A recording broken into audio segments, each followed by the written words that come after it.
Welcome back. This week, CNBC reported that cloud computing firm Oracle is laying off thousands of employees amid more investment in artificial intelligence. Meanwhile, more than 70 tech companies have cut over 40,000 jobs this year, raising fears of AI-driven disruptions among workers. 40,000 jobs in one industry. Okay, so let's talk about what this changing market means for your career. Tech analyst Carmi Levy joins us live this morning. Carmi, these are disturbing numbers, no matter whether you're in tech or not, just because you're seeing what AI or what companies can see AI can do in terms of replacing people. Is there a way that we collectively can try to sort of, I don't know, buffer ourselves from this AI wave of, taking over jobs?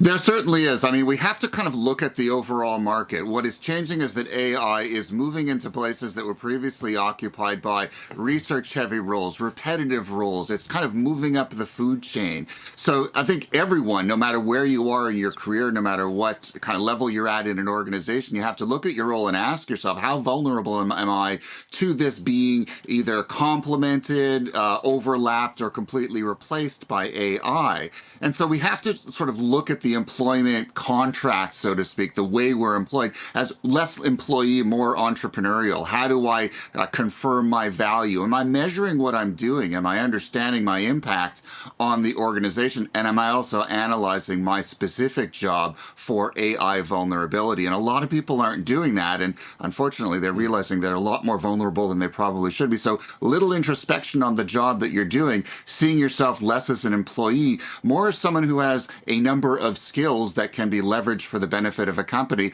How can you be more entrepreneurial so that you minimize your risk? Yeah. So in this age of AI, it's kind of hard to predict like what exactly is going to affect your hireability in the future. So for people watching thinking, oh, my gosh, this is going to be me next. Not even if AI replaces you, if the company chooses to invest in AI, that's going to take money away from you. Like we're at the beginning of this right now.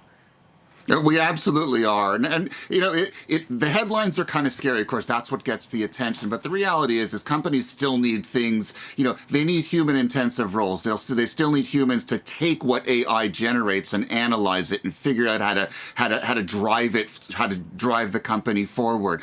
There's still a number of sectors that are fairly robust in an AI environment. So trades, healthcare, places where relationships matter. And so, if you're in those kinds of roles, maybe you're a little bit more protected, but even if you're not, there are still things that you can do to protect yourself. So for example, if you haven't been using those AI tools up until now, well, now's the time to start rolling up your sleeves and doing exactly that. Start keeping notes of how you use it within your role. Go online, do some research, talk to some members of your network, and ask them how they're using AI in similar roles to bolster their value proposition. How are they raising their game? This is not the time to put our heads in the sand.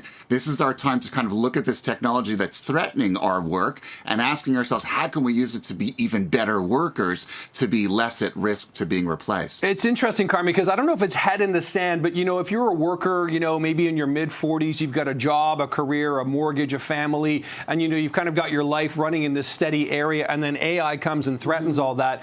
It's kind of like trying to find the time to learn a new thing while you're getting your kids to this and that and paying your mortgage and doing all the other sort of life responsibilities here. I think a lot of people aren't necessarily putting their head in the sand. I think they're kind of crossing their fingers and trying to hang on. Is there a way, not a shortcut, but a way that people can sort of really get up to speed while the rest of their life is happening? I think what we might find is that it isn't as time intensive to get up to speed on AI as we would otherwise think. So if you look at the workflows of a given day, we're using these tools already, or we're using a number of tools. Start looking at what's the first thing that you do when you get into the office? What are the things that you pull up? What are the technologies that you're using to get your job done? It doesn't take a lot more time to incorporate using a chatbot, using a video generator, using an AI-based analysis tool to add it to your toolkit. And so you can still do the things that family people do. You can still fit it all into a 24-hour day, but you're just being more conscious of how you're sliding AI into the things that you're already doing. This doesn't have to be a massive time-intensive effort.